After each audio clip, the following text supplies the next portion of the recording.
Ya mwanangu. Haleluya. Haleluya. Tumsifu Yesu Kristo. Unamjua? Amani ya Bwana iwe nanyi. Kwa majina naitwa Pastor Balande. Nimekuja kuletea habari njema vijana wenzangu. Ni kuhusiana na habari ya Jesus Christ mwana wa Nazareti aliye hai. Kwa maana alisema, vilio, huzuni na masimango yote mnayokumbana nayo, basi yapaswa mkimbilie yeye, kwa maana yeye ndiyo tiba ya hayo yote.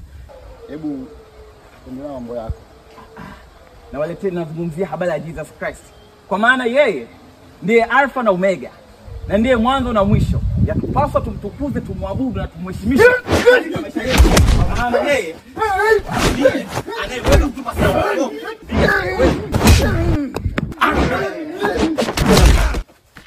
Jesus Christ mwana. Vijana, nakaribishwa katika kanisa letu la Agent Bible Fear. Wote usisahau kusubscribe, kucomment na kushare. Ciao.